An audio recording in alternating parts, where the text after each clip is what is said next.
اعوذ باللہ من الشیطان الرجیم، بسم اللہ الرحمن الرحیم۔ پچھلے سلسلے میں کشف اور کرامات مجدد صاحب کے ہم ذکر کر رہے تھے۔ اسی سلسلے میں وہ عرض ہے کہ ایک بزرگ تھے جو آپ کے پاس تشریف لائے، انہوں نے کہا کہ میں اس سال حج پر جا رہا ہوں تو مجھے کوئی نصیحت فرمائیے۔ آپ نے تھوڑی دیر مراقبہ کیا، اس کے بعد اٹھ کر جب آپ مراقبے سے فارغ ہوئے تو فرمانے لگے کہ آپ حج پر نہیں جا رہے۔ ان پر پوچھا کیوں؟ تو آپ نے فرمایا کہ میں نے دیکھا ہے کہ آپ حج میں وہاں موجود نہیں ہیں، ایسا ہی ہوا۔ انہوں نے بڑی کوشش کی جانے کی، لیکن وہ حج پر نہ جا سکے۔ یہ آپ کے ایک طرح کا کشف اور کرامت تھی کہ آپ کو آنے والے وقت کا علم ہو جاتا تھا۔ اسی طرح آپ کے بارے میں ہے دوبارہ کہ اس میں ایک زمانے میں جب اکبر بادشاہ نے ایک شخص تھا آپ کا امیر، اس کو یعنی سزا دی کہ اس کے ہاتھی کے پیر کے نیچے کچل دیا جائے، لہذا اس کو دہلی بھیجا گیا کیونکہ ہاتھی دہلی میں ہوتے تھے۔ تو وہ جب وہاں پہنچا، وہ جانے سے پہلے آپ کی خدمت میں حاضر ہوا اور فرمایا کہ میرے لیے دعا کریں۔ تو آپ نے کہا کہ ٹھیک ہو جائے گا، جاؤ، تمہیں کچھ نہیں ہوگا۔ اور ایسا ہی ہوا، جب وہ دہلی گیا تو اسے بجائے سزا کے وہاں انعام و اکرامات دے کر اس کو نوازا گیا۔ یہ بھی آپ کی ایک طرح کی کرامت ہے۔ اور اسی طرح آپ کے ایک مرید تھے، ان کو سید جمال کہا جاتا تھا۔ وہ لکھتے ہیں کہ میں ایک دن جنگل میں سفر کر رہا تھا تو میں نے دیکھا کہ میرے سامنے ایک دم شیر آ گیا اور میں گھبرا گیا، میرے پاس بھاگنے کا بھی کوئی رستہ نہیں تھا، لہٰذا میں نے فوراً حضرت مجدد کی طرف دھیان کیا اور دعا کی دل میں۔ اور ایسا ہوا کہ میں نے دیکھا کہ ایک طرف سے حضرت مجدد بھاگے آ رہے ہیں، ہاتھ میں ایک تھالی اور ایک ہاتھ میں ڈنڈا ہے، اور انہوں نے آتے ہی وہ جو ڈنڈا تھا وہ شیر کے سر پہ مارا، جو شیر بھاگ گیا۔ پھر میں نے جب دوبارہ غور سے دیکھا تو وہاں پہ نہ مجدد صاحب تھے اور نہ ہی وہ شیر موجود تھا۔ یہ بھی آپ کی کرامت ہے۔ اسی طرح آپ کی بہت زیادہ کرامات موجود ہیں۔ اس میں آپ کا ایک دوست تھے معذور مجدد صاحب کے، تو بتاتے ہیں کہ ان کو جذام کی بیماری ہو گئی۔ جذام کی بیماری دراصل ایسی بیماری ہے جس سے آدمی کو کوڑ اور اس سے دوسروں کو لگنے کا خطرہ ہوتا ہے، لہٰذا لوگوں نے ان کے ساتھ ملنا جلنا چھوڑ دیا، ساتھ کھانا پینا اور اٹھنا بیٹھنا سب کچھ چھوڑ دیا۔ وہ ایک دن آپ کی خدمت میں تشریف لائے اور کہنے لگے کہ مجدد صاحب میرے لیے دعا کریں کہ اللہ تعالیٰ مجھے اس بیماری سے نجات دے۔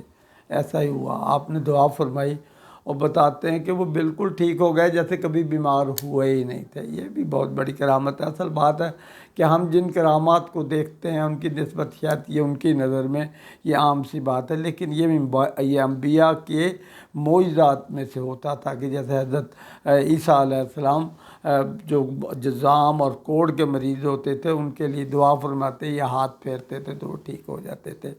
یہ بہت بڑی بات ہے۔ اسی طرح آپ کا روحانی استثناء کے بارے میں ہے کہ آپ کے مرید تھے درویش میر شرف الدین۔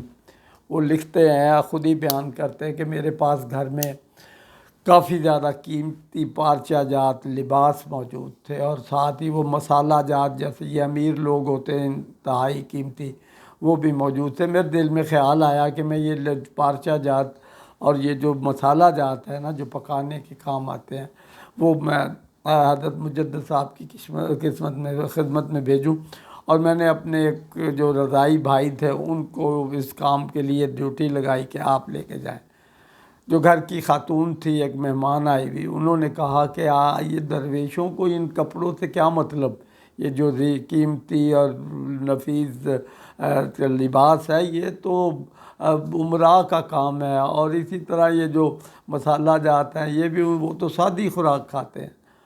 لیکن آپ نے فرمایا کہ نہیں، یہ جو پارچہ جاتا ہے ان کے بچے وغیرہ استعمال کر لیں گے اور وہ کر لیں گے، لہذا آپ نے وہ بھیج دیا ان کی خدمت میں۔ جب وہ وہاں پر پہنچے، وہ آپ کے رضائی بھائی، ان کا نام امیر الدین تھا، تو وہ کہتے ہیں کہ آپ نے فرمایا کہ یہ شرف الدین سے کہنا کہ یہ میرے لیے نہیں، یہ لباس جو ہے نا یہ امراء اور امیر لوگوں کا ہے، درویش یہ لباس نہیں پہنتے، اور یہ آپ ہی اپنے بچوں کو دیں اور گھر کی خواتین کو دے دیں، وہ ان کے لیے وہ کیونکہ اس قابل ہے کہ وہ اس کو پہن لیں۔ اور یہ مسالہ جات بھی ہماری خوراک نہیں ہے۔ یعنی یہ کشف تھا آپ کا کہ آپ کو جب وہ آئے تو آپ کو معلوم ہو گیا کہ یہ پیچھے بھیجنے والے اور ان کی نیت یا ان کی خواتین کی نیت کیا تھی جو انہوں نے بتا دی، یہ خود وہ ذکر کرتے۔ اسی طرح بہت سارے واقعات ہیں جو آپ سے ہے۔ اسی طرح بتاتے ہیں کہ ایک سید تھے، وہ تجارت کرتے تھے اور وہ آپ کی خدمت میں حاضر ہوئے صاحب فیض کے لیے، تو انہوں نے کہا کہ میں جہاں بھی گیا مجھے سب نے یہی کہا کہ آپ ان کی بارگاہ میں جائیں، یعنی حضرت مجدد کی بارگاہ میں گیا۔ میں جس بزرگ اور اولیاء کے پاس گیا انہوں نے مجھے آپ کی بارگاہ کا ہی ذکر کیا کہ آپ وہاں جا کے ان سے ہدایت لیں۔ وہ کہتے ہیں کہ جب میں نے جا کے ان کو یہ ساری صورت بتائی تو آپ نے مراقبہ کیا، اور اس کے بعد آپ نے آپ کو اوپر جو مراقبے کے دوران جب آپ نے آپ پر نظر کی تو آپ بے ہوش ہو گئے، یعنی عالم استغراق میں چلے گئے۔ اور آپ کہتے ہیں کہ مجھے جب دن ہوا تو مجھے ہوش نہ آیا، اگلی صبح جا کر جب مجھے ہوش آیا تو میں نے درخواست کی مجدد صاحب سے کہ آپ مجھے اپنے اب اس میں مریدی میں اور اپنے اس میں قبول کریں۔ تو آپ کہتے ہیں کہ آپ نے فرمایا کہ جاؤ، ہم نے آپ کو قبول کیا اپنی مریدی میں، اور یہ جو تجارت ہے اس کو ترک نہ کرنا۔ یعنی تجارت کے بارے میں آپ نے فرمایا کہ یہ لقمہ حلال ہے اور یہ اس کو آپ نہ جاری رکھیے گا، اور یہ نفقہ عیال ہے، لقمہ حلال اور نفقہ عیال ہے، اس کو جاری رکھیے گا۔ اور اللہ کے بندے جو ہوتے ہیں وہ تجارت کرتے ہیں لیکن اللہ سے غافل نہیں ہوتے۔ یہ بھی بڑی ان کی ایک طرح کی وہ ہے کہ تجارت کو آپ نے پسند فرمایا۔ حضور نے بھی اس کو اول، یعنی وہ کہا تھا کہ یہ تجارت اول جو ہے یہ سب سے بہتر یہی ہے مسلمانوں کے لیے کہ وہ تجارت کرے۔ اور اسی طرح آپ کے بہت سارے اور بھی کمالات ہیں جس میں آپ کے فضائل میں آپ لکھتے ہیں